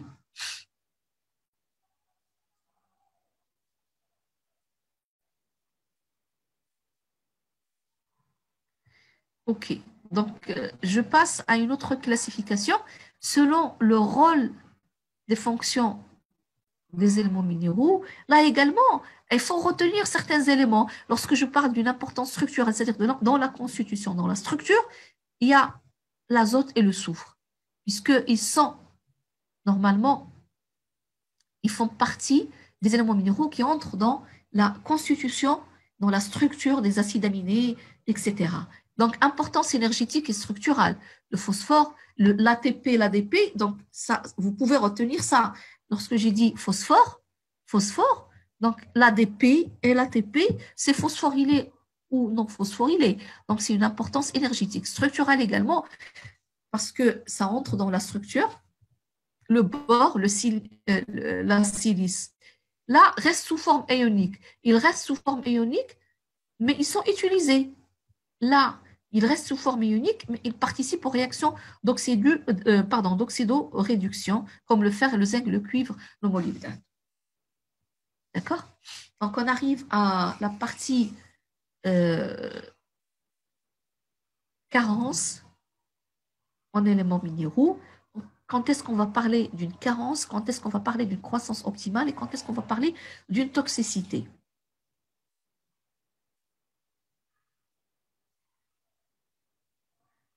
Pour la saison d'automne, donc Talibi a posé une question. Pour la saison d'automne, on a la défoliation, c'est-à-dire la chute des feuilles. Est-ce qu'il est dû à la pauvreté en éléments minéraux? En automne, il y a d'abord des plantes, ce qu'on appelle des plantes normalement qui restent vertes tout le temps, c'est-à-dire il n'y a pas de chute de feuilles, il y a des plantes qui vont perdre leurs feuilles en automne. Cette perte de feuilles, il est dépendante d'une hormone, d'une phytohormone, qui est l'éthylène. D'accord? Et ce n'est pas uniquement, c'est génétique d'abord, parce que c'est des espèces qui vont perdre ou ne pas perdre, c'est génétique. Donc, il y a des gènes qui codent pour ça. Donc, lorsqu'ils vont coder pour la perte des feuilles, ça veut dire qu'on aura la synthèse de l'éthylène. Au niveau des feuilles, on a ce qu'on appelle une zone d'abscission qui va permettre de ne plus donc, arrêter la sève qui va arriver à cette feuille. Il va dessécher, il va tomber. Lorsqu'on parle de pauvreté ou de carence, oui, même s'il y a absorption, lorsqu'on parle de carence, ça n'a rien à voir avec la chute des feuilles qui arrive en automne. Ce n'est pas la même chose. Vous allez voir les symptômes. Ce n'est pas lorsqu'on a une perte un manque d'éléments minéraux, on va assister à une chute. On peut assister à une chute, mais on peut assister à une chute et donc à la mort. Là, la chute n'induit pas la mort. La chute des feuilles chez les plantes, normalement, qui perdent leurs feuilles, ce n'est pas la mort. On a une chute de feuilles, mais la plante continue toujours à absorber l'eau. Donc, c'est génétique, il y a plusieurs facteurs. Il y a le froid, c'est-à-dire la photopériode, il y a des photorécepteurs au niveau de la plante qui disent à la plante que ça y est, le jour se raccourcit, ça veut dire le jour se raccourcit et la nuit va s'allonger, ça veut dire que les températures vont devenir très basses et là, la plante, il ne va pas faire beaucoup de photosynthèse, donc il va entrer comme si il va hiberner. Il va perdre les feuilles parce que c'est au niveau des feuilles qu'il y a la transpiration. Donc, il va hiberner, il n'y aura plus de croissance, il va protéger ses bourgeons apicaux, au niveau les bourgeons apicaux axillaires, au niveau des bourgeons, il y aura des écailles qui vont venir et protéger ces bourgeons contre le froid. Donc, ça, c'est une préparation pour lutter contre des basses températures, pour lutter contre des conditions climatiques. Ça n'a rien à voir avec la pauvreté en éléments minéraux. C'est génétique, c'est programmé dans le génome de la plante. D'accord? Donc, ce qui est manque en éléments minéraux, c'est autre chose. On va voir les symptômes. Lorsqu'il y a un manque en un élément minéral, il y a soit, donc là, c'est la carence, là, c'est la croissance qui est optimale, et là, c'est la toxicité. Donc, cette courbe, on va la retrouver pour tous les éléments nutritifs. Donc, lorsque je suis dans la zone de carence, déficience, carence, manque, ça veut dire la même chose. La croissance, elle est limitée. Là, en phase 1, et j'ai l'apparition des symptômes de carence.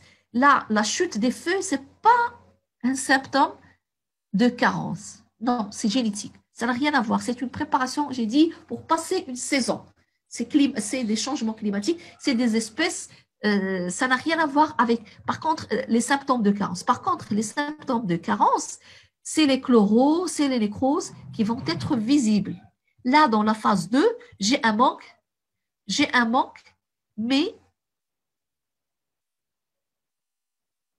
oui, Anas, même s'il y a la chute, il faut toujours continuer à arroser parce qu'il y a des tissus au niveau de la tige, au niveau de la racine, qu'il faut maintenir en vie.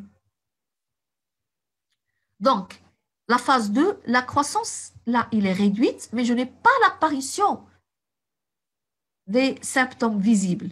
Donc, la plante, elle est toujours carencée, sa croissance, elle est faible, mais je n'ai pas de symptômes. Là, j'ai une zone de croissance, zone adéquate ou zone de croissance optimale, et là, lorsque j'ai un élément en grande quantité, ça peut entraîner la toxicité. Donc, dans la phase 3, j'ai une croissance qui est optimale, la teneur en éléments n'est plus limitante, donc ce qu'on appelle la croissance de luxe. Et là, c'est un excès de nutriments qui peut également réduire la croissance par toxicité. D'accord? Donc là, j'ai dit que la teneur en éléments n'est plus limitante. Donc là, on va introduire une notion qui est très importante. C'est la notion de facteur limitant. Donc, la notion de facteur limitant ou facteur minimum ou loi de minimum. Donc, ça veut dire quoi, la loi? Un facteur limitant, ça veut dire que c'est un facteur qui va empêcher un phénomène de se passer. C'est-à-dire qu'il va limiter le déroulement d'un processus. En physiologie, un facteur limitant, donc, retenez ce que je suis en train de dire. Un facteur limitant, c'est un facteur qui va empêcher, entre parenthèses, limiter le déroulement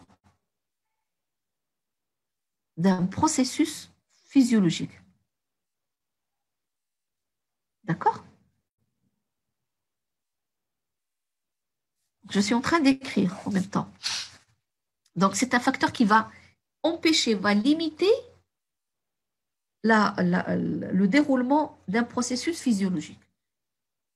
Donc, si un sol, il est pauvre en un élément indispensable, un élément essentiel, alors qu'il est doté normalement des autres éléments, la récolte va dépendre de la proportion de l'élément déficient, appelé facteur minimum ou facteur limitant. Donc là, je donne toujours cet exemple. Là, c'est des éléments minéraux. Et là, c'est un baquet. Donc, c'est ce qu'on appelle un baquet. Ou là, ce sont des douves. C'est ce qu'on appelle des douves. Donc, si j'ai normalement les éléments minéraux, les douves, nos douves, et si j'ai une douve qui est là, la plus basse, c'est celle de potassium. Je veux remplir ce baquet en eau. Est-ce que je vais le remplir jusque-là? Non, je ne peux pas le remplir. Qu'est-ce qui va conditionner le volume d'eau qui sera retenu dans ce baquet? C'est la hauteur de cette douve. Donc, la douve la plus basse, c'est ce qui va conditionner le remplissage.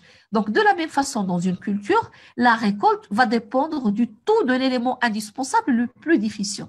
Ici, c'est le potassium. Est-ce que vous avez compris? Donc, le facteur qui est en déficience, c'est le facteur qui va limiter le rendement. Si j'ai la teneur en magnésium, il est optimal. La teneur en potassium, en phosphore, il est optimal. En fer, en silice, en cuivre, en azote, il n'y a pas de problème. Mais j'ai le potassium, là, le K, sa teneur, elle est faible. J'ai une déficience. Donc, si j'ai une déficience, ça va conditionner la croissance de la plante et j'aurai apparition ou pas des symptômes selon la teneur. Si cette teneur, il est très faible, j'aurai l'apparition des symptômes.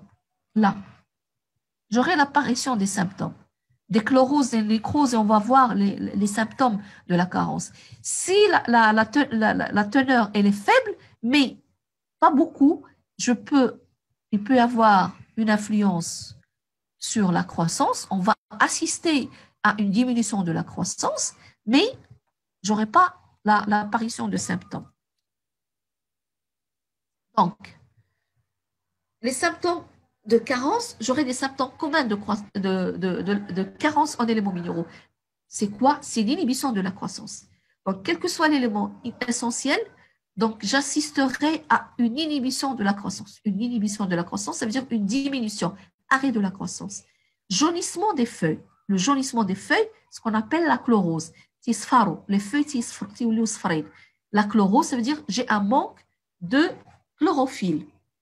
J'ai une accumulation d'anthocyanine due à un excès de carbohydrates qui ne peuvent être utilisés pour la synthèse de composés, par exemple azotés ou sulfurés. Donc, j'ai les carbohydrates.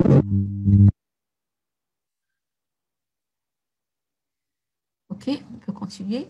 Donc, j'ai des carbohydrates, ça veut dire des sucres qui existent, mais je n'ai pas d'azote, de soufre pour la synthèse de composés soufrés. Et donc, l'accumulation de ces carbohydrates, ça permet l'accumulation d'anthocyanines. Ce sont des pigments qui sont violets. Donc, ça, c'est des symptômes communs de carence. Là, j'ai une plante que j'ai mis en culture hydroponique dans une solution nutritive contenant l'azote, le potassium et le phosphore. Donc, complète. Donc, vous voyez les feuilles qui sont vertes. J'enlève l'azote. Vous voyez la taille? Donc, une réduction de la croissance. J'ai une chlorose. Le phosphore, vous voyez, ça devient plus vert. Je n'ai pas encore de réduction de la croissance. Là, le potassium, vous voyez la chlorose. Vous voyez, c'est spécifique au potassium. Donc, j'ai cette chlorose qui est normalement entre les nervures. C'est ce que je vois entre les nervures.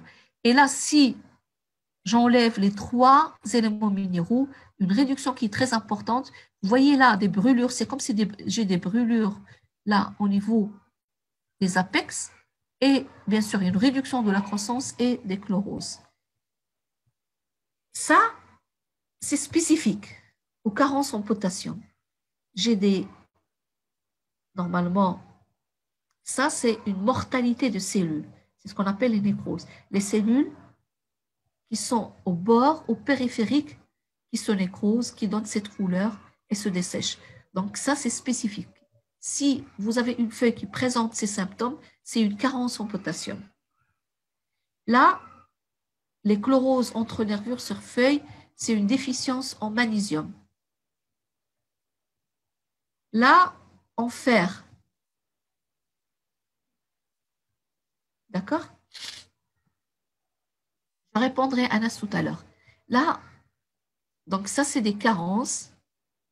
Là, vous voyez, j'ai mis la toxicité. Donc, le géranium, c'est une espèce, c'est une plante qu'ils ont étudiée. Et là, c'est des poux. Ils ont pris en photo ces poux. Et vous pouvez remarquer que plus la concentration augmente, plus j'ai une diminution de la croissance, avec apparition même de symptômes de chlorose due à la toxicité et non pas normalement à la carence. D'accord? Là, c'est une carence en bord chez le fraise. Vous voyez? Là, c'est des carences en calcium chez la tomate et on a l'impression que c'est un champignon qui s'est développé. L'azote. Donc, pardon. C'est l'élément le plus abondant dans la plante. Généralement, il est limitant pour la productivité des écosystèmes. Parce qu'il il a un rôle structural, il entre dans la constitution des acides aminés, des amides, des protéines, des acides nucléiques, des nucléotides, des coenzymes, etc. Les symptômes de déficience ont une séquence chronologique, c'est-à-dire dans le temps. On aura une inhibition rapide de la croissance, jaunissement des feuilles, chute des feuilles. Là, vous voyez, on a une chute des feuilles qui est due à une carence, mais là, la chute des feuilles, ce qui va suivre, c'est la mortalité. C'est un élément qui est mobile. Les feuilles âgées sont affectées en premier lieu. C'est-à-dire que ces symptômes, on va les observer au niveau des feuilles âgées comparées aux feuilles jeunes. Dans certains cas, des tiges ligneuses, les tiges vont devenir ligneuses, accumulation d'anthocyanes, coloration pourpre au niveau des feuilles, des pétioles et des tiges. Là, vous voyez cette couleur, adoma les anthocyanes. Le soufre, pareil. Il est abondant dans la plante, généralement limitant pour la productivité. La cystéine et la méthionine, les protéines constituent de plusieurs coenzymes et vitamines essentielles au métabolisme. Et lorsqu'on a une carence en soufre, la plante ne peut pas synthétiser ces acides aminés et ces protéines qui, normalement, contiennent des plants soufre. Et donc, ces protéines sont constituées de plusieurs coenzymes et vitamines. Les symptômes de déficience sont similaires à l'azote, donc chlorose, inhibition de la croissance, accumulation des anthocyanes. La mobilisation, il est difficile, donc les symptômes apparaissent préférentiellement sur les feuilles jeunes et matures ou chez de nombreuses espèces sur toutes les feuilles en même temps. Donc, puisque la mobilisation, elle est difficile. Là, le phosphore, j'ai dit que c'est un élément qui est impliqué dans le stockage de l'énergie ou l'intégrité structurale. Donc, ça joue un rôle structural et il joue un rôle énergétique. Donc, il est abondant dans les sols de nos régions, mais il est limitant dans les sols acides. Il est peu mobile dans le sol. Donc, lorsque j'ai parlé tout à l'heure de la mobilité, l'immobilité, c'est au niveau de la plante, ce n'est pas au niveau du sol. Donc, il entre également dans la structure des sucres phosphatés, dans la respiration, la photosynthèse, dans les phospholipides, le métabolisme énergétique, l'ATP, l'ADN et l'ARN. Donc, les symptômes de déficience, l'inhibition de la croissance, on a dit que l'inhibition de la croissance, c'est un symptôme qui est général pour tous les éléments nutritifs essentiels. Des feuilles vertes foncées, voire légèrement pourpres. Ils deviennent vertes. Des nécroses localisées, des tiges fines mais pas ligneuses, une sénescence accélérée, un retard de maturité du fruit.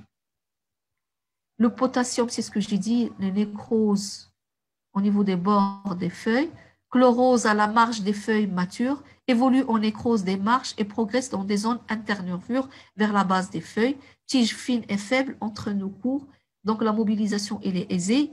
C'est un élément mobile. On va voir les symptômes au niveau des feuilles âgées plutôt qu'au niveau des feuilles jeunes.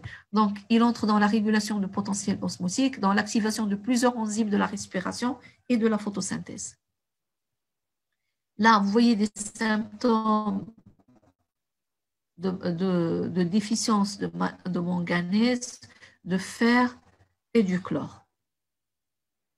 D'accord? Il y a la question de Anas qui pose la question, est-ce que l'eau de robinet contient ces éléments? Pas tout.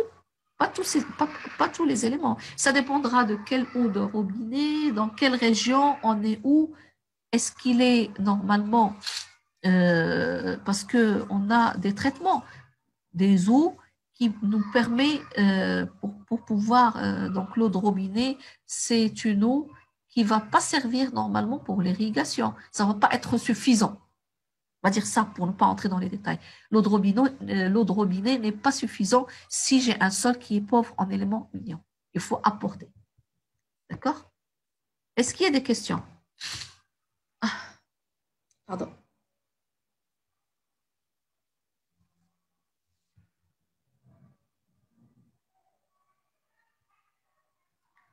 Donc, est-ce qu'il y a des questions?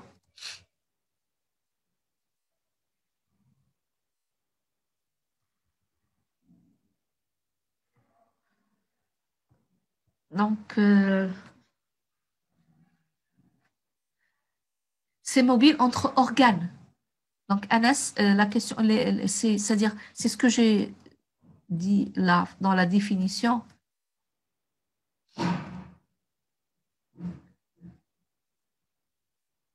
Pardon. J'ai dit, l'élément est transporté d'un endroit à un autre dans la plante. Ça veut dire que je peux, des feuilles jeunes, je peux les transporter. Et qui dit, donc, d'un organe à un autre, ça veut dire entre les cellules. Oui.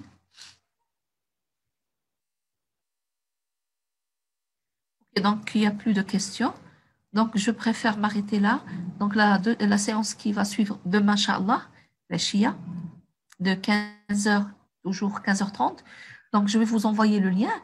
On va parler de cette distribution, ce transport des éléments minéraux à l'intérieur de la plante, entre les cellules et également entre organes. D'accord? Donc, s'il n'y a plus de questions, j'arrête la session. Et je vais vous envoyer par la suite les vidéos. Donc, j'ai des vidéos. Les 2 vidéos des 2 dernières séances, il faut que il y a ma photo, là, il y a mon visage qui apparaît tout au début avec mon neveu. Donc, je vais essayer de couper la séquence et vous envoyer la vidéo. D'accord? Donc, merci pour votre patience et à demain, Inch'Allah, l'après-midi. Au revoir.